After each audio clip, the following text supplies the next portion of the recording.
Qual a melhor conduta diante de um paciente apresentando uma crise convulsiva? É sobre isso que eu vou falar no vídeo de hoje, de uma forma bem prática, que realmente vai fazer a diferença no seu atendimento no dia a dia. Essa é a Retrospectiva Médico na Prática 2023, em que eu separei os 10 vídeos mais visualizados no canal, com os temas mais importantes e atuais, para você que já assistiu poder revisar esse tema tão importante, e se você não assistiu, não perde essa oportunidade. Aproveita! Paciente Astolfo Belisário, de 27 anos, trazido por familiares devido crise convulsiva, que começou há mais ou menos 10 minutos. Doutor, tava lá meu irmão, ele caiu, começou a babar, sabe? Começou a fazer uns movimentos assim, começou a sair saliva, a gente não sabia se tirava a língua ali, se desenrolava, meu Deus, aquele desespero. Ele se debatendo e começou a fazer xixi também, a gente viu ali, ó. Aí eu já chamei o vizinho, gritei, os vizinhos chegaram, a gente pôs ele no carro, vindo pra cá, a gente mora aqui do lado, mas no caminho parou a crise. E aí chega para você, já te chamam, está na emergência, sonolento, com frequência cardíaca de 88, frequência respiratória de 14, pressão 120 por 90. E agora? O que fazer com o paciente Astolfo? Qual que é a melhor conduta diante desse tipo de situação? Porque já vem a cabeça, caramba, crise convulsiva. Quando o paciente chega em crise é pior ainda, porque você já fica pensando, caramba, vamos fazer benzodiazepínico, dentalizar, vamos fazer medicamento, vamos fazer todas as coisas. A cabeça já começa a dar um nó. E esse é um assunto extremamente importante para o dia a dia, que você não pode ter esse nó, não pode ter dúvida, não pode sair fazendo medicamento de maneira indiscriminada. Então aproveita e coloca nos comentários o que você acha nesse momento com essa história. O que traria mais benefícios para esse paciente? Fazer benzodiazepínico ou fenitoína, ou os dois, ou nenhum? Coloca aqui no comentário já, para você já treinar, exercitar, que até o final você vai responder para você mesmo de novo essa pergunta. E com muito mais segurança, eu tenho certeza disso. E eu vou te passar hoje um passo a passo para você ter na cabeça e autonomia para atender esses pacientes que chegam tanto em crise convulsiva como pós-ictal, já o paciente que já teve a crise. E você tem que ter muito nítido na sua cabeça esse passo a passo, porque faz total diferença diante desse paciente. Por exemplo, eu me lembro um paciente que eu atendi, na verdade eu cheguei, recebi do colega do plantão. Ah, o paciente chegou, crise convulsiva, eu tinha acabado de terminar a crise assim que chegaram, assim como o paciente Astolfo. Ele deixou o paciente em cabeceira rebaixada, porque está sonolento e tudo mais, alteração, deixei assim para melhor oxigenação cerebral. Aí ele tinha feito hidrocortisona, tinha feito fenitoína, assim, aí ele falando, tentando entender o contexto, eu falei, mas hidrocortisona? Qual que é o contexto aqui? A cabeceira daquele jeito, eu já, meu Deus. Aí já vendo, puxa vida, isso aí já falei, não, pelo amor de Deus, sempre cabeceira elevada, jamais deixar a paciente com cabeça para baixo, jamais aumenta o risco de broncoaspiração, de jeito nenhum, em condição alguma. E eu fiquei tentando entender aquela sequência de medicamentos que foram feitas, porque o paciente chegou pós-ictal, não é assim que a gente precisa padronizar o passo a passo. Olha que interessante, você vai, a partir de hoje, ter 3 passos bem claros na sua cabeça para atender paciente com crise convulsiva. Primeira coisa, quando chega o paciente, se ele está em crise, você consegue observar se aquilo é realmente uma crise convulsiva. E mais, se ele chegou em crise, com certeza, muito provavelmente, é uma crise convulsiva. Porque pelo tempo, até pegar o paciente, trazer tudo mais, se ele ainda está daquele jeito, é porque é uma crise convulsiva. Porque olha que interessante, quando o paciente já teve o episódio, você precisa coletar uma história ali de realmente como foi para poder descartar síncope. A síncope é um diagnóstico diferencial de crise convulsiva.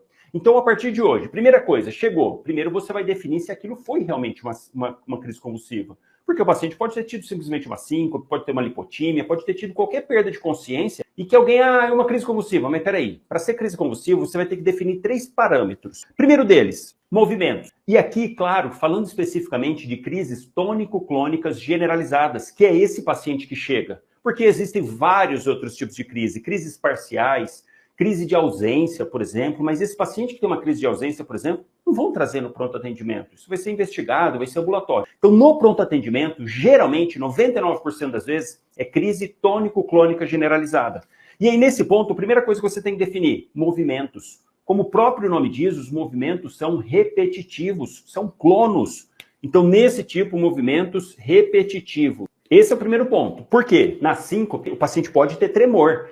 Mas é justamente isso, tremor, ele não fica com movimento repetido, não fica de um movimento cíclico, não, ele começa a tremor difuso. Segundo ponto, duração. Na síncope, no máximo o paciente fica sem consciência por 30 segundos, enquanto que na crise convulsiva, geralmente de 2 a 3 minutos. Pode mudar, pode variar? Claro, com certeza, mas a grande maioria das vezes de 2 a 3 minutos. E por último, muito importante, o paciente fica em estado pós-ictal, fica sonolento, letárgico, pelo menos 1 hora. Enquanto que na síncope, não, o paciente passou aquele quadro, ele acorda plenamente. Então esses 3 parâmetros você deve levar sempre. E aí outra coisa, a liberação de esfíncter pode ter nas 2 condições. O paciente pode ter liberação de esfíncter tanto na síncope quanto na crise convulsiva. Lembrando que a crise convulsiva geralmente dá mais, mas também na síncope pode acontecer. Teve uma vez, eu atendi uma paciente também no consultório, fiz um procedimento nela, tirei uma lesão de pele, e aí cauterizei, fica aquele cheiro, né, do cautério, a gente que sabe que o uso, fica aquele cheiro forte, e a paciente acabou fazendo um reflexo vasovagal, começou a passar mal, falou que estava com vertigem, mal-estar, toda coisa, ficou ansiosa por conta dessa condição, e teve uma síncope. Sorte que ela estava deitada, eu estava ali junto, levei já os membros na hora, tudo mais, mas ela teve uma síncope, durou uns 5 segundos, começou a ter tremor, até a minha assistente que estava junto, ficou apavoradíssima, calma, calma, calma, doutor, você quer que pegue o carrinho, quer que pegue oxigênio? Eu falei, não, espera, é uma síncope, calma, calma. Depois eu te explico, falei pra ela. Vamos lá, levantamos, só levanta aqui, levanta a perna, tudo. E ela teve um pouquinho de liberação de esfíncter. Tadinha, ficou toda com vergonha. Ai, doutor, desculpa, eu não sei o que depois, né? Não sei o que aconteceu. Eu falei, calma, isso é normal. Isso pode acontecer, um forte estímulo, que foi com tudo que ela estava vendo, ficou ansiosa, fez um reflexo vagal, e aí é suficiente para fazer uma síncope. Por quê? Faz hipoperfusão cerebral, e o cérebro dá aquele apagão momentâneo. Passou ali aqueles poucos segundos, ela acordou plenamente, se recuperou, não fica em estado pós-ictal. Então, muita atenção, liberação de esfíncter pode ter nos 2, e quando fala assim, mas teve movimentos, tudo bem, os 2 podem ter movimentos, tanto a síncope quanto a crise convulsiva. Grande diferença é que na crise convulsiva, movimento cíclico, repetido. Então, a partir disso daqui, aí sim você define que aquilo é uma crise convulsiva, para poder diferenciar de 5. Olha um dado importante, né? Cerca de 10% da população, de maneira geral, vai apresentar pelo menos um episódio de crise convulsiva durante a vida. Pega aqui a população brasileira, quase batendo aí os 220 milhões de habitantes. Pelo menos 10%, 22 milhões de pessoas vão apresentar pelo menos um episódio de crise convulsiva na vida. Mas olha um outro dado importante que você tem que ter em mente para diferenciar. Esse paciente, esses 10%, nem todos esses pacientes são epiléticos. Qual que é a diferença? Crise convulsiva é um episódio isolado. Epilepsia é o paciente que teve 2 ou mais crises com intervalos diferentes de 24 horas, tirando que crise provocada, que eu já vou explicar.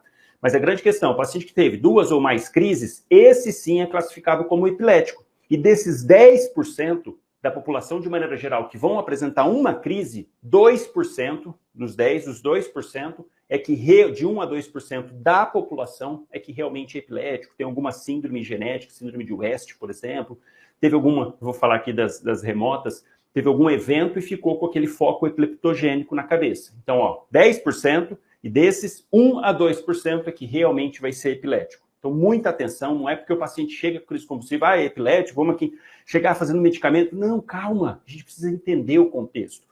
Primeira coisa, definição. Definir, é uma crise convulsiva? É. Então, legal. Paciente Astolfo, a gente precisa perguntar como que foi, ficou...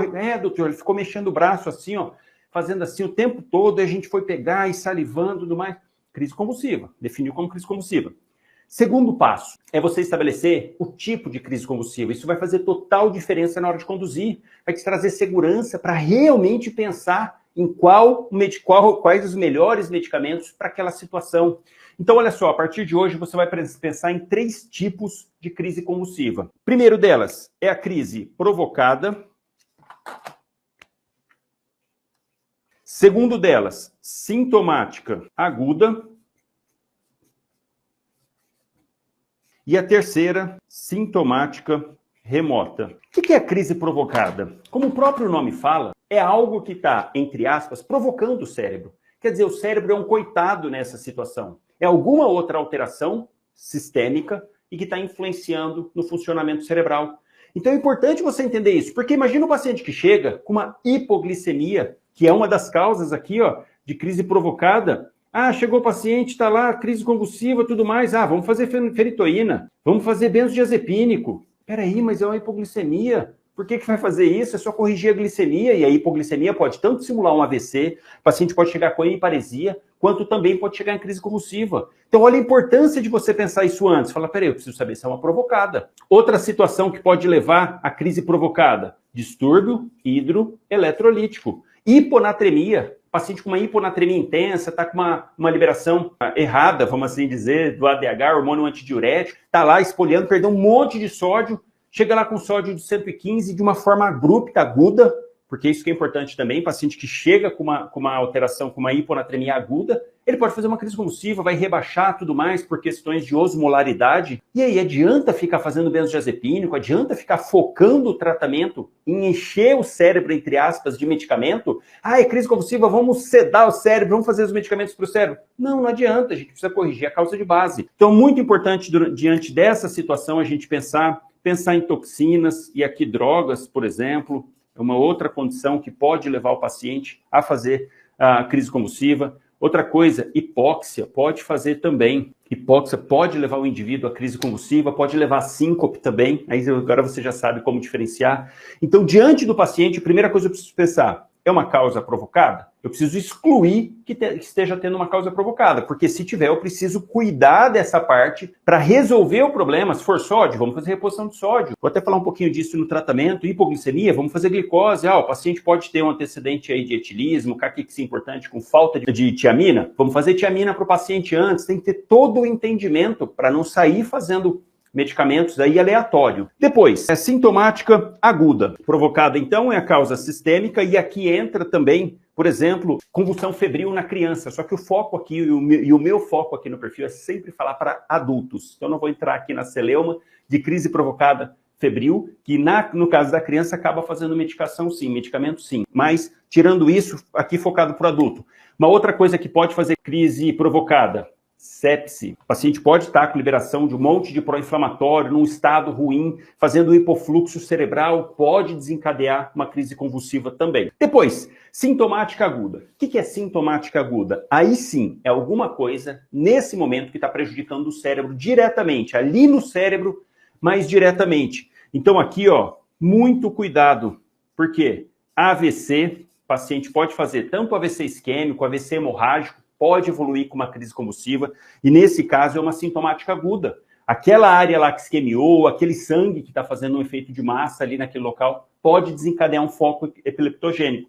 Então, essa é uma causa muito importante. Outra causa, tumores, muita atenção. Às vezes o paciente está fazendo tratamento, tumor de pulmão, por exemplo, faz muita metástase cerebral, tumor de mama pode fazer metástase cerebral, tumor de cólon, de estômago. Quer dizer, os principais tipos de tumor na atualidade, tirando de próstata, todos os outros, mama, pulmão, estômago, cólon, esses 4 podem fazer metástase cerebral. O de próstata é raríssimo, raríssimo. Até hoje eu não me lembro de ter visto uma metástase cerebral de próstata. Faz metástase para o osso, para o cérebro não. Mas os outros tipos fazem metástase cerebral. Muita atenção, às vezes o paciente está tratando, está fazendo acompanhamento, já ou tratou alguma doença oncológica e evoluiu com crise convulsiva. Puxa, até prova contrária, eu vou falar disso aqui. Tem que fazer tomografia. É um paciente que merece investigação. Tumor é uma outra causa.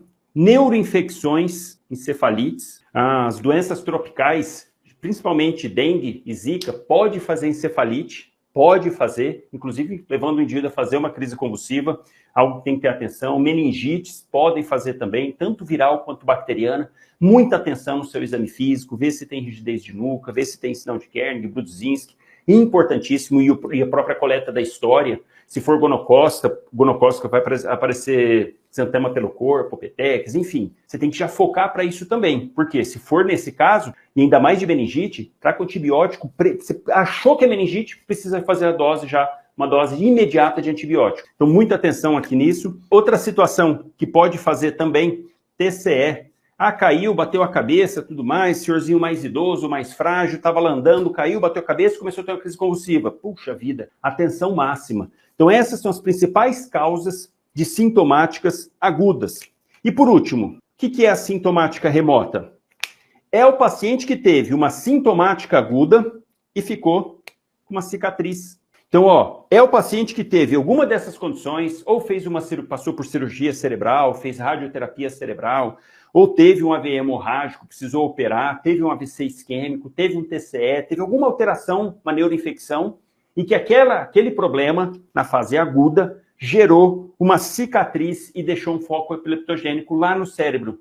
Então, isso é uma sintomática remota. Inclui aqui nesse quesito as síndromes genéticas. Então, o paciente, por exemplo, que tem síndrome de West, é um paciente que provavelmente vai ter sintomática remota. Isso da parte genética. Então, isso aqui é importantíssimo, essa divisão, porque, olha só, mesmo esse paciente com sintomática remota tem que ter muita atenção, ó, mas, vírgula, atenção, não é mais atenção para esses casos. Não, você tem que ter atenção no seguinte, o paciente que é epilético, o paciente que tem epilepsia, que tem sintomáticas remotas, ele também pode ter uma provocada. Ele também pode ter uma sintomática aguda. Então, não simplesmente, é um senhorzinho que teve um AVC há 3 anos, depois disso ele passou a ter crise convulsiva, e chega lá para você, não, mas é que ele já tem.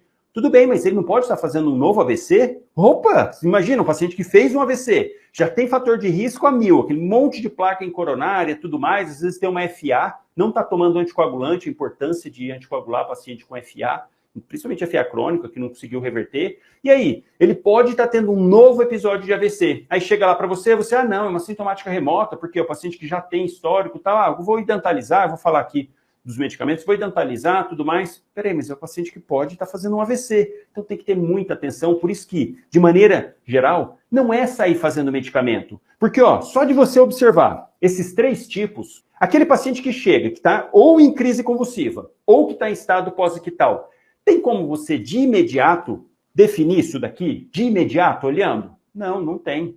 Por isso que não pode sair fazendo medicamento. Chegou, não, vamos dentalizar, vamos fazer diazepam IM. Puxa, eu vou falar sobre isso, um erro horrível. Não pode, espera, segura, você vai precisar saber isso aqui, Aí sim você vai direcionar. E, toda vez que for sintomática aguda, suspeita de sintomática aguda, obrigatoriamente esse paciente tem que fazer tomografia de crânio.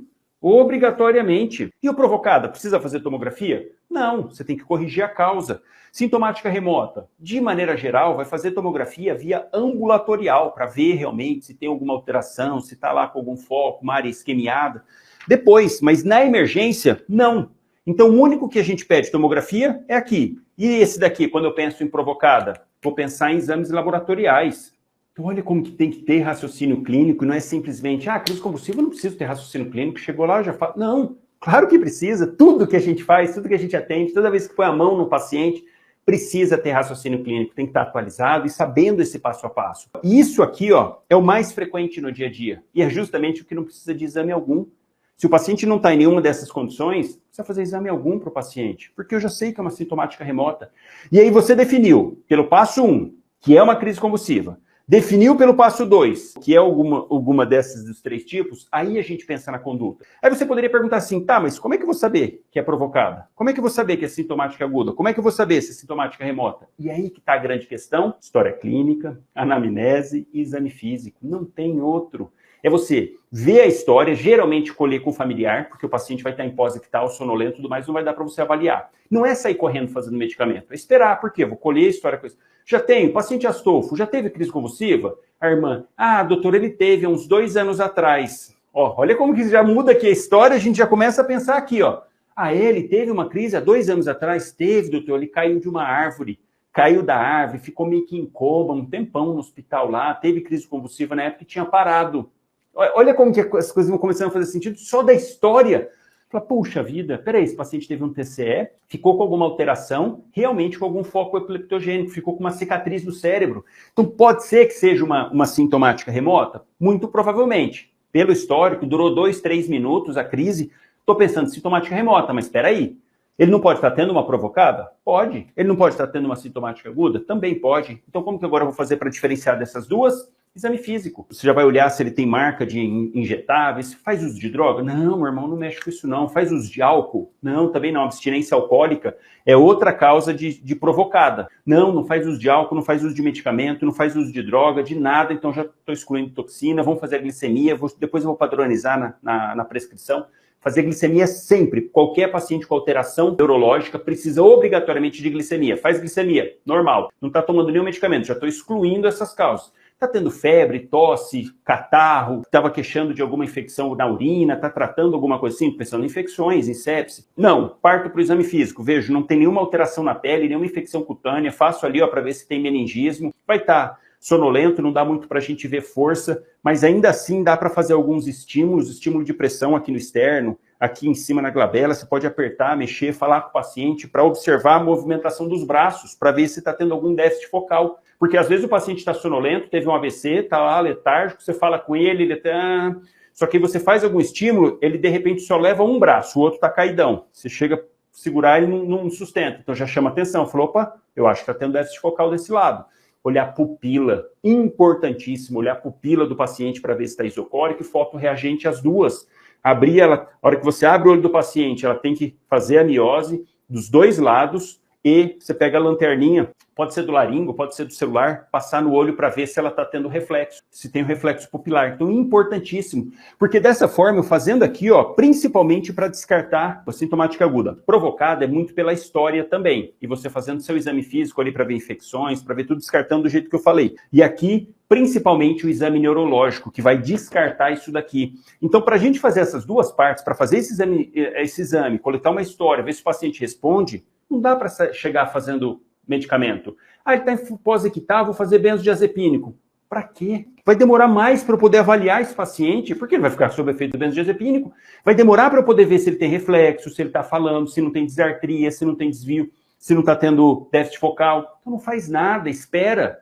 Eu já estou pensando que é uma sintomática remota. Então, vamos descartar, faço o exame físico, não tem nada de alterado. Opa, até prova contrário, sintomática remota. A partir daí, definiu esses 3 pontos, aí sim a gente parte para o terceiro passo, que é a conduta. E a conduta é baseada principalmente pelo tipo de crise. Olha como que agora vai fazendo sentido na sua cabeça, vai encaixando as estrelinhas ali. Eu sempre falo disso, quando a gente vai atendendo, você tem que ir lembrando das estrelinhas para brilhar no atendimento do paciente. Então você vai vendo nesse momento, as estrelinhas vão formando na cabeça o passo a passo, caramba. Aí sim você vai tendo segurança para conduzir. Por quê? Se for uma provocada, vamos agir na causa, como o próprio nome fala, é provocada. Não adianta sair fazendo fenitoína, não adianta fazer benzodiazepínico. Tem que tratar a causa. Hipoglicemia, fazer glicose para o paciente. Glicose 50%, direto, sem diluir, 30 ml. Muita atenção com o paciente etilista pesado, paciente com caquexia importante, porque esses pacientes têm deficiência de tiamina, tem que fazer uma dose de tiamina de 100 miligramas obrigatoriamente, senão o paciente pode evoluir, como você falei, de Wernicke, 3, 5 dias depois, e é um quadro dramático, porque não tem reversão. O paciente evoluiu para esse quadro, não tem como voltar mais. Vai ficar com sequela, com déficit, é muito ruim. Então, muita atenção. Se for hipoglicemia, corrigir. Por que está fazendo hipoglicemia? Tem toda uma sequência de pensamento aí para hipoglicemia também. Não é só fazer a glicose, a gente tem que saber por que está fazendo hipoglicemia. Se for distúrbio hidroeletrolítico, corrigir a causa. Por exemplo, hiponatremia, fazer solução a 3% para o paciente. Pode fazer até 100 ml em bolos, podendo repetir 3 vezes com máximo de 300 ml. Então, geralmente faz 1 ml por quilo. Para preparar um sorinho a 3%, bem fácil. Soro fisiológico, 445 ml, mais 55 ml de NaCl a 20%. Só misturar os dois vai dar uma solução de 3%. E aí essa solução, dependendo do valor, dependendo se é agudo, tem toda uma aula para hiponatremia também, tem toda uma sequência que você tem que raciocinar, se é hiperosmolar, hiposmolar, isosmolar, se é hipervolêmica, hipovolêmica, normovolêmica, tem toda uma sequência de raciocínio, porque o problema, da verdade, do sódio é a água, né? Mas enfim, nesse tipo de situação, você vai lá corrigir, o paciente chega com sódio de 118, corrige. Você elevando para 119, 120, vai tirar desse quadro agudo, para depois, lentamente, ao restante do dia, você fazer mais correções. Então, isso é importante. O paciente fez uso de droga, dependendo do medicamento, dependendo da substância, usa antídoto quando tem, ou só suporte. Geralmente, intoxicações, suporte ajuda bastante. Suporte, geralmente, você espera. Ah, não, fez lá o uso de opioide, opa, vamos lançar a mão da naloxona. Às vezes ele está bradipineico, fazendo hipóxia por conta disso, e essa hipóxia, na verdade, que levou à crise convulsiva. Então, vou pensar, vamos fazer naloxona, vamos reverter isso, faz 0,2, reavalia, tem toda uma sequência. Ah, fez uso de um monte de benzodiazepínico. Benzodiazepínico aí tem que tomar muito cuidado. Tem um antídoto, que é o flumazenil, mas tem que ter muito cuidado com o flumazenil, não dá para sair fazendo assim a rodo. Principalmente em pacientes que fazem uso de benzodiazepínico. Nesse caso, é melhor só suporte, esperar. Ah, não, não faz uso, pegou lá uma cartela que tinha de alguém, de algum parente, tomou. Nesses casos, dá para você pensar em fazer flumazenil com todo o cuidado do mundo, 0,2 miligrama, e depois repete a cada 3 minutos, tem toda uma sequência para isso também. Mas olha como que o pensamento é todo para o que está causando, e não para a crise convulsiva. Tá vendo como que aqui, ó, só a gente discutindo junto aqui, ó, já estou totalmente focando em outras coisas e não na crise, porque eu sei que a crise convulsiva, que o cérebro está sendo um coitado nesse tipo de situação, então eu tenho que abordar a causa. Paciente em sepse, entrar com tratamento, tem um protocolo específico para atendimento de sepse, iniciar imediatamente antibiótico, reposição volêmica, se não surtiu efeito, fazer droga vasoativa. Então, importantíssimo, quanto antes entrar com antibiótico, mais ressuscitação volêmica. Vai fazer muita diferença. Ah, é uma meningite, que a gente já pensaria de sintomática aguda, fazer o antibiótico também. Então, aqui, ó, provocada, principalmente, pensar e abordar as causas. Não adianta ficar chumbando o cérebro com benzodiazepínico, com fenitoína, que não vai resolver. E quando é sintomática aguda? Aqui é o que a gente mais tem que tomar cuidado. É o paciente que está tendo um AVC, é o paciente que está com tumor, fazendo compressão, fazendo edema cerebral. Puxa, é uma situação de extremo cuidado que a gente fica ali, ó, tateando. E aí, dependendo da situação, a gente pode lançar mão de benzodiazepínico. Nesses casos, porque ele pode começar a entrar em crise e não parar. E aí que está já a primeira coisa que você precisa saber sobre benzodiazepínico. Escreve isso bem grande aí na sua anotação. Você só vai usar benzodiazepínico se o paciente estiver em crise. Não deve usar benzodiazepínico em paciente que está sem crise, porque o benzodiazepínico é para abortar a crise. Ponto. Simples assim. Então você só vai usar indicação para abortar a crise. Então olha como que já fica mais tranquilo. O paciente chegou já pós-ictal, você já em estado ictal, né, pós-ictal, você já sabe que você não vai fazer benzodiazepínico, porque naquela situação já passou a crise, não adianta eu sair fazendo benzodiazepínico. Quais as opções para o dia a dia? Eu vou falar depois da sequência, mas quais as opções? Diazepam e midazolam, são os dois aí que a gente tem disponível. Só que tem uma grande diferença. O diazepam, dose 10 miligramas, podendo repetir mais uma dose de 10 miligramas após 10 minutos. Fez a primeira dose, não resolveu? Depois de 10 minutos, você pode fazer de novo. Detalhe, venoso. Não fazer diazepam IM, não fazer. E aqui está um dos maiores problemas, que é o aprendizado de orelhada. Olha que incrível, você chega lá, não, mas espera aí, eu já vi fazendo IM e melhorou, o paciente parou de convulsionar. Aí eu te pergunto o seguinte, e se não tivesse feito diazepam, será que não teria parado de convulsionar? Porque o grande ponto é que a maioria das vezes o paciente que chega, principalmente numa sintomática remota, a crise é autolimitada, ela dura de 2 a 3 minutos, 90% das vezes. Então não fazer o diazepam ou o midazolam vai resolver, vai parar sozinho. Então aí que está o problema que a gente tem que evitar e tomar muito cuidado no dia a dia, que é a aprendizagem de orelhada. Você vê fazendo alguma coisa errada e toma aquilo como certo, porque acha que funcionou para aquele caso específico. Dependendo da situação, pode até funcionar, mas você não pode tomar aquilo como verdade absoluta, porque uma vez funcionou e outras 99 deu errado. Ah, eu já vi entubar sempre com fentanil e midazolam. Tá, desses quantos deram certo? Ah, 2, 3 não deram certo. O paciente parou, fez apneia, broncoaspirou ali, ficou ruim e tudo mais. O paciente fez hipóxia e parou, ficou hipotenso e parou. Ah, mas é que estava grave. Não, será que não foi a sequência errada que escolheu para aquele paciente? Não é sair fazendo fentanil e midazolam para todos os pacientes. Você tem que ter raciocínio clínico.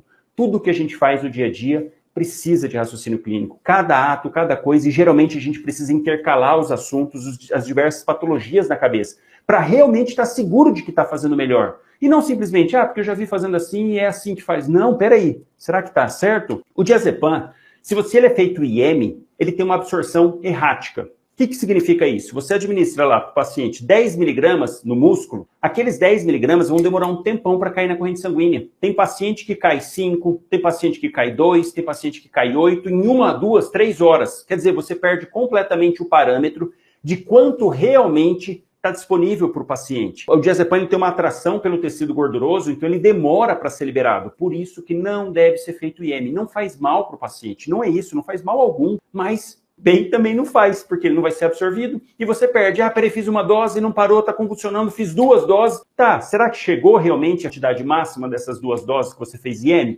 Não. E aí esse é o grande ponto, o paciente entrando em um estado de mal epilético e você vai ter que falar assim, é refratário. Mas peraí, é refratário porque não fez o medicamento? Não, fez, mas foi IM. Então considera como não fez. Só que aí você vai partir para fazer venoso, você perde completamente o parâmetro, porque não dá para fazer venoso agora. Porque se eu faço mais 10 venoso e depois já tinha absorvido mais de 10, vou estar fazendo uma superdosagem. Então, olha como a gente tem que raciocinar, realmente fazer o certo. Então, definitivamente, não fazer diazepam IM. Não faz mal para o paciente, mas bem, não faz também. Já o midazolam é uma única dose de 10 miligramas. Uma única, com a vantagem de poder ser venoso e também IM. O midazolam pode ser feito IM, e não tem problema. Pode fazer, tem lá, não estou conseguindo pegar acesso, porque imagina, paciente lá em crise de estado de mal epilético, você tem que pegar acesso para poder fazer venoso, às vezes não consegue. Então pega midazolam, faz 10 miligramas IM. Aí sim, a absorção correta, certinho, você sabe que está sendo disponibilizado para o paciente os 10 miligramas. Então essa que é a atenção. Mas espera aí, 10 ou 20 miligramas de diazepam não é muito? É a dose padrão. Tinha protocolos mais antigos que falavam até de 40 miligramas de diazepam. Baita assim, exagero. Tanto que alguns desses pacientes acabavam precisando ser entubados. Por isso que reduziu. 20 miligramas é uma dose que boa parte dos pacientes toleram, sem rebaixar, sem fazer apneia. Mas pode acontecer com o seu paciente? Pode, por isso que você tem que estar pronto para entubar o paciente. Tem que estar apto, sabendo, vai ter que fazer depois pré-droga, correndo, vai ter que fazer bloqueador neuromuscular e partir para entubar. Pois é. Tudo que a gente faz no paciente, tudo, absolutamente tudo, tem repercussões. E a gente tem que estar pronto e capacitado para poder contornar os problemas que surgem. Por isso que você tem que ter o conhecimento de todos os assuntos, os principais assuntos, para poder interligar. Se eu tiver esse problema, eu faço isso. Se der outro problema, eu faço isso. Você tem que ter essas possibilidades de contornar problemas. Então é uma coisa que pode acontecer. Se rebaixar, tudo mais, você entuba. E só utilizar para abortar a crise. Se não está em crise, não é para usar benzodiazepínico. E por último, na sintomática remota, esses pacientes sim que o racional vem para fazer fenitoína, para fazer a idantalização desse paciente. Porque se ele já tem um foco epileptogênico, já é a segunda, ou terceira ou quarta crise, quer dizer, ele tem chance de ter outra. Muito provavelmente vai ter outras crises. É um paciente que tem epilepsia. Então, para esse paciente, mesmo que ele chegue sem crise, dependendo se ele não está fazendo uso de nenhum medicamento, eu posso idantalizá-lo. Olha a diferença. Olha como que você raciocinando, falou, já que nesse tipo de situação eu sei que ele pode ter uma crise de novo. E o idantal, esse é o grande ponto. Ele não aborta a crise, ele evita que entre em crise. Ele ajuda também na crise, sem dúvida alguma, mas o mais importante é que ele faz com que o indivíduo tenha menos crises. Então esse é o foco. Benzodiazepínico para abortar. Esse daqui para não ter recorrência. Como que a gente faz a idantalização? Fenitoína, sempre diluído em soro fisiológico. Sempre. Dose da fenitoína, que é outro erro também. 20 miligramas por quilo. Você pode fazer de 15 a 20 miligramas por quilo, diluído num sorinho de pelo menos 250 ml. Se for fazer doses acima de 1 grama, recomendo que faça a diluição em 500 ml. Aqui, nessa situação, 20 miligramas por quilo, os protocolos não trazem dose máxima. E aqui tem um adendo. Se você for olhar na bula da fenitoína, dose máxima diária é de 600 miligramas, via oral. Isso é para o paciente que vai de alta tomando fenitoína. Aqui na fase aguda, a gente quer idantalizar o paciente, quer fazer o máximo de dose possível num menor tempo. Então, nesse tipo de situação, não é para uso contínuo, é para uso ali de imediato. A maioria dos protocolos não definem dose máxima. O ATLS recomenda que o paciente que está com TCE, evoluindo com crise convulsiva e que não cessa, ele sugere idantalizar com até 1 grama. Mas, de maneira geral, até 1,5 gramas é seguro. Cada ampola de fenitoína tem 250 miligramas. Então, por exemplo, um paciente de 65 quilos, fazendo 20 miligramas, vai dar 1,250. Então, por exemplo, 65 quilos, sem medo pode fazer 5 ampolas. Dilui num soro de 250 ou 500, acima de 1 grama, porque aqui vai dar 1,25 ou 1.250 miligramas. Né? Acima de 1 grama, idealmente diluir num sorinho de 500 e correr em 30 minutos. Acesso exclusivo, calibroso, anticubital. Tem que ser aqui, anticubital, jugular externa, não pegar na mão. A fenitoína ela é muito vesicante. O que é isso? Ela é altamente irritante para a pele. Ela é muito básica e acaba causando queimaduras importantes na pele. Necrose, é horrível. Então tem que ter muita atenção. Acesso exclusivo. Idealmente, era para ter equipo com filtro, mas isso não tem ali no pronto atendimento, no dia a dia. Então a gente usa sem filtro mesmo. E o único cuidado, soro fisiológico para não precipitar. E fazer em acesso exclusivo, ficar de olho, porque se extravasar é um transtorno. Então essa é a dose de fenitoína, que geralmente a gente faz para esses pacientes com sintomática remota. E uma última situação, que pode estar relacionado com qualquer uma das três, mas geralmente está mais com essas duas, mas pode estar com qualquer uma das três. É o chamado estado de mal epilético, que é a situação em que o indivíduo fica com uma crise com mais de 5 minutos. E aí, para esses pacientes, tem a sequência correta. Olha que interessante. Então, peraí. Se o paciente chegou pós-ictal, eu não vou fazer benzodiazepínico. Ele não está em crise mais, não preciso abortar a crise. Se ele tiver uma nova crise, é outra conversa. Mas, se chegou pós-ictal, então não tem dúvida, você vai fazer fenitoína. Agora, se vai fazer benzodiazepínico. Fenitoína, você até pode. Espera ele sair da fase aguda do pós-ictal para você realmente descartar a crise provocada e sintomática aguda. Aí sim, ele acordou, tá bem, não tem déficit, não tem nada. Você pode dentalizar o paciente se você quiser, pode mandar de alta tomando, enfim, vai adequar a cada um. Agora, se o paciente chega em crise convulsiva, qual que é a primeira conduta para esse paciente? Levar para emergência, suporte. Oxigênio, colocar ele na maca, cabeceira elevada, pode pôr catéter, pode pôr máscara, se tiver com muita secreção, pode ficar aspirando. Pelo amor de Deus, nada daquela história de puxar a língua, de jeito nenhum, nada disso. Vira o rosto, protege para ele não ficar se batendo e se machucar. Cuidado com a grade, tem que pôr grade para ele não cair, mas ao mesmo tempo coloca um cobertorzinho, uma coberta ali dos lados para ele não se machucar e espera. A grande maioria das vezes a crise para em até 5 minutos, geralmente de 2 a 3 minutos. E esse paciente que chega em crise convulsiva, ou porque ele estava ali do lado, ou então é porque aí sim o paciente já está com crise há mais de 5 minutos. Então isso é muito importante. A hora que chegou, quando começou a crise? Não, doutor, acabou de cair ali, ó. Ele estava aqui esperando, veio pegar um remédio, ele tem crise convulsiva, está tendo uma aqui agora. Espera, faz só suporte, não sai fazendo diazepam, não sai fazendo fenitoína, não, espera. Vai parar muito provavelmente. Agora, a crise começou há mais de 5 minutos, ou na sua frente já vai passando de 5 minutos, estado de mal epilético. Aí sim, primeiro medicamento a ser feito, benzodiazepínico. Agora você já sabe, o benzodiazepínico é que aborta a crise. Então faço ou diazepam ou midazolam, fiz as doses, não melhorou, aí a gente entra então no estado de mal epilético refratário. E aí, nessa sequência, parte para fazer fenitoína e dentalizar o paciente. Então olha como que fica simples, fica objetivo, realmente com o que você precisa fazer. Chegou convulsionando? Espera. Mais de 5 minutos de convulsão? Ah, ele chegou ali, doutor, faz uns 15 minutos, porque até a gente conseguir carro, até chamar o vizinho. Então isso já vai chegar entrar direto fazendo benzodiazepínico, não vai esperar mais nada. Porque é do início da crise. Então do início da crise, 5 minutos, espera. Mais de 5 minutos, benzodiazepínico. Parou a crise, espera. Espera para poder entender o que está acontecendo. É sintomática remota, é sintomática aguda, é uma provocada? Vamos tentar entender. E se não parar, parte para a identalização. Ah, fiz idental também não parou. Você pode fazer fenobarbital, provavelmente não vai resolver, você vai ter que preparar para entubar o paciente. Então essa é a sequência. Não resolveu com isso? Gardenal, nome comercial mais comum, fenobarbital. Dose 20 mg por quilo, pode ser feito IM. Faz na sequência, não resolveu, você pode partir para fazer fenobarbital, faz 20 mg por quilo, pode ser IM mesmo, quando está preparando, e já pode preparar o material para entubar. Pode preparar, porque o paciente não está respondendo, precisa ser entubado. Mas dessa maneira, aí sim você tem um passo a passo, você está certo para conduzir, e agora a gente pode atender nosso paciente e você repensar o que você colocou no começo. Então o Astolfo chegou, eu perguntei, o que seria melhor? Fazer fenitoína, fazer benzodiazepínico, fazer os dois ou não fazer nenhum? Nesse tipo de situação, com a história agora que você já sabe, o paciente teve um TC há 2 anos, ficou em coma, teve crise convulsiva, parou, está tendo outra crise agora. O que a gente já vem na cabeça? Peraí, sintomática remota. Sintomática remota, ficou com uma cicatriz. Mas ele pode estar tendo uma provocada, pode estar tendo uma sintomática aguda. Peraí, vamos ver, ele não caiu de novo? Não. Está fazendo uso de droga? Não. Está tendo febre, infecção? Não. Não tem nada, não precisa de distúrbio eletrolítico. Paciente de 27 anos? Não.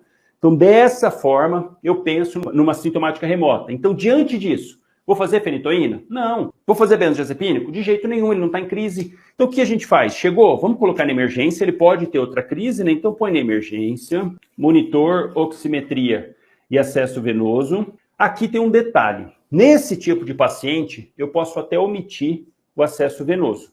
Porque a chance é que parou. Se ele estava tendo uma sequência, não, doutor, ele teve ontem, teve anteontem, teve semana passada, teve 2 hoje. Não, aí eu já vou pegando o acesso porque eu vou dentalizar o paciente. Se ele não estiver fazendo uso de nenhum medicamento, eu vou dentalizar. Se estiver fazendo uso, eu já estou pensando, peraí, será que não é uma provocada, então? Não é uma sintomática aguda? Por que está tendo tanta crise e ele está tomando o medicamento certinho? Porque um dos grandes problemas é a descontinuação do medicamento. Aí o paciente passa a ter mais crises. Mas se está tomando tudo certinho, não mudou a dose, pensa em provocada, pensa em sintomática aguda. Mas aqui, então, nesse paciente, no nosso paciente Astolfo, eu esperaria, não pegaria acesso ainda. Ó, a chance é que vai parar a crise, então acho que dá para segurar. E não esquecer, glicemia capilar sempre. Ah, fez a glicemia 106. Ok, tá jóia, não tá em jejum, tá nada, tá ótimo. Descarga adrenérgica aí, faz liberar mais glicose na corrente sanguínea assim mesmo, por isso que foi para 106. Espero. Vamos lá reavaliar, vou examinar, vou ver se tem déficit focal, ver pupila, olha a pele, ver se não tem sinais de adicção nesse paciente não é usuário, nada. Não tem. Vou pedir exame? Não, tô pensando em sintomática remota, não preciso ver distúrbio hidroeletrolítico. Uma dica legal. Se você estiver pensando em distúrbio hidroeletrolítico, dependendo da condição do paciente, é um paciente já com comorbidade, cirrótico, cardiopata, paciente cardiopata faz muita retenção de água, né? Então fica com hiponatremia, pode evoluir. Olha como que você tem que integrar os assuntos. Pode evoluir com a crise convulsiva, então aí uma dica, coligasometria. Se o aparelho, claro, se tiver, né? Infelizmente a gente sabe que não é a maioria dos locais, demora um monte de fazer exame laboratorial. Se você não tem exame laboratorial, você fica na mão. Não tem como deduzir que seja alteração hidroeletrolítica. Agora, se você tem um gasômetro, colhe gasometria e vê no aparelho. Porque no aparelho, inclusive, você pode colher venosa. Se você quer ver eletrólitos, pode colher venosa, não tem problema. No aparelho ele dá sódio, potássio, dá hemoglobina, o hematócrito. Então isso ajuda já. Se tiver bem calibradinho, puxa, você já tem na mão o eletrólito. Mas aqui, pro Astolfo, não nada, vamos esperar, vamos reavaliando. Vamos esperar daqui uns 30 minutos, uma hora ele vai acordar, provavelmente. Vou deixar ele na emergência, cateterzinho de oxigênio, se estiver saturando mal, se não estiver acima de 94, nem oxigênio não põe, deixa só na oximetria, e se teve saliva, mas agora não vai estar mais, não precisa ficar aspirando. De repente, daqui 10 minutinhos, doutor, puxa, o paciente da emergência lá está convulsionando. E aí? Você volta lá, tá lá o Astolfo convulsionando com uma crise tônico-clônica generalizada. Aí muda a conversa. Fala, ó, segunda crise, poxa, acabou de ter uma, tá tendo outra, tá na fase aguda, a gente pode esperar? Podemos. E é isso que a gente vai fazer. Já tá com suporte, vira a cabeça, agora só que agora pega um acesso, porque já tô aqui pensando, caramba, será que eu vou dentalizar? Será que eu vou investigar? Pode ter alguma outra coisa por trás? Já tô começando aqui com raciocínio clínico, mas vamos lá. Agora sim, pega o acesso, vamos esperar. Esperando 5 minutos. Não parou a crise. Opa, não parou. Agora sim, a gente parte para os medicamentos, porque ele já está entrando no estado de mal epilético. E aqui, posso usar diazepam, posso usar midazolam. Qual dos dois que tem? Ah, diazepam, então vamos fazer. Diazepam, conseguiu acesso? Não, doutor, não está ruim não. Então diazepam não, porque via retal é difícil, vai ter que virar o paciente, pegar uma sondinha, passar, é um saco. Não que não possa, mas é ruim. Tem midazolam? Tem, então vamos fazer midazolam IM. Ah, não conseguiu acesso. Ah, então ótimo. Então diazepam. Pode fazer 10 miligramas. 10, doutor, não é muito? Não, pode fazer 10 miligramas venoso, direto, sem diluir. O diazepam, na bula, ele traz a seguinte diluição possível. Isso vai gerar um monte de controvérsia. Ah, o diazepam, se faz diluição, ele precipita. Sim, ele tem essa facilidade, essa mania besta de precipitar. Na bula, ele fala que você pode diluir 5 miligramas em 20 ml de água destilada ou soro, e que ele fica estável por 4 horas. Mas mesmo assim, corre o risco de precipitar. Então pode, não está errado.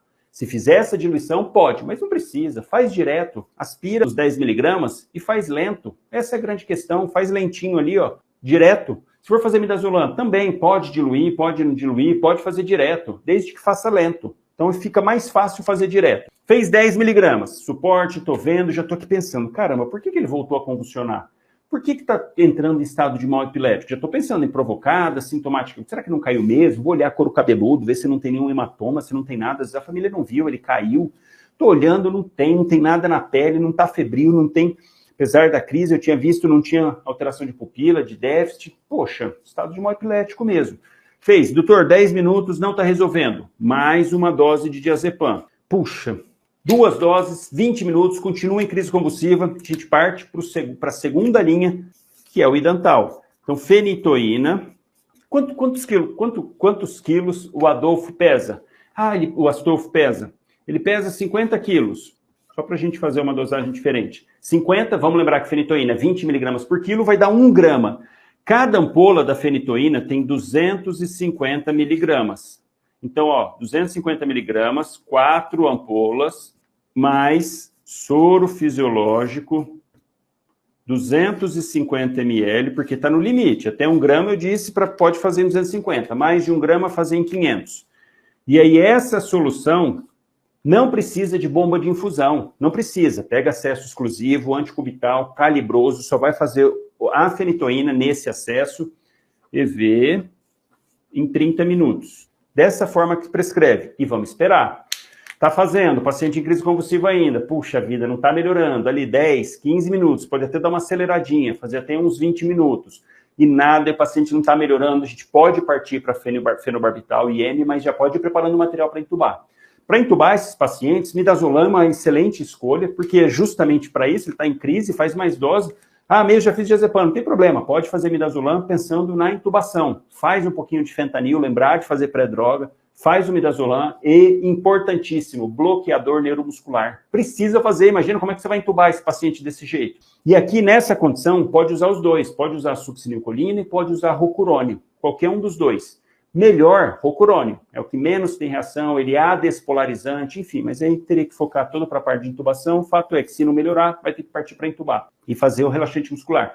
E o rocurônio, nesse tipo de situação, tem outra vantagem, meia-vida mais longa, então ele vai ficar 40 minutos a 1 hora, enquanto que o succinilcolina, em 15 minutos, vai parar o efeito, e ele vai voltar a ficar com os clonos, que é ruim, precisa parar totalmente o paciente. Mas dessa maneira, resolveu, parou aqui, legal, puxa, fez fenitoína, começou a infundir, ele já parou. Provavelmente foi pelo efeito do benzodiazepínico, mas ok, legal. Agora sim a gente vai controlando a situação, espera passar, vamos ver como que esse paciente fica no pós-ictal, vai ficar em observação até ele estar plenamente recuperado, porque se ele não se recuperar plenamente, vou pensar em pedir exames, pensar em pedir tomografia, estou pensando em sintomática aguda, vai ter alguma coisa no cérebro aí que não está legal, porque não voltou, está tendo alteração do sensório, mantendo uma boa glicemia, tem alguma coisa errada. Ah, posso pensar em distúrbio hidroeletrolítico? Se for pensar em pedir exame de imagem, pede exame de sangue também, hemograma, bioquímica, função renal, o básico, só para você ver se não tem nada ali de muito gritante, muito alterado, que possa estar justificando uma crise provocada. Porque se você fez, e aí ele recobra, pronto, tá bem, não tem alteração de pupila, não tem alteração de reflexo, não tem nada, legal, que a prova contrária foi uma sintomática remota. E aí para esse paciente, nesse tipo de situação, a gente já idantalizou, vale a pena passar para casa também, vale a pena. Se o paciente já estiver fazendo uso, você nem idantaliza, espera, vai fazer o benzodiazepínico, espera, mas como ele não está, o Astolfo não estava fazendo uso de nada, vou passar para casa e a gente pode passar uma dose padrão aí de 100 miligramas, 3 vezes por dia, começar com 300 miligramas, encaminha ele para o neuro, que aí o neuro vai avaliar, vai fazer exame de imagem, ver o que está acontecendo e fazer o ajuste das doses. Porque, olha só, são várias opções, carbamazepina é uma delas, fenitoína, o próprio fenobarbital, cada uma com seus efeitos colaterais, com alguns problemas. Então, o ideal é encaminhar para o ambulatório, porque o especialista vai avaliar e adequar o melhor medicamento baseado no paciente, na tolerância aos efeitos colaterais, na disponibilidade. Muitos locais disponibilizam aí fenobarbital, fenitoína e carbamazepina, são os que mais aí a gente encontra, mas também tem ácido valproico, outros medicamentos. Ele vai adequar a realidade desse paciente. Mas o mais importante é você ali no pronto atendimento, está realmente seguro de que está fazendo melhor, está raciocinando, pensando, entrando com os medicamentos na hora certa, com a dose certa e do jeito certo. Não simplesmente sair fazendo medicamento. Sai fazendo. Não, espera. Avaliar que agora você tem total condições para isso, pensando, definindo se é crise, pensando em qual tipo de crise e, por último, partindo para a conduta. Então, sempre seguir esses 3 passos. Definir realmente se foi uma crise convulsiva. Depois, segundo passo, tipo de crise, pensar nos 3 tipos, para, por último, pensar na conduta. E aí na conduta vai ser baseado em cada um dos tipos e lembrar do estado de mal epilético, que é aquele paciente que fica com crise acima de 5 minutos.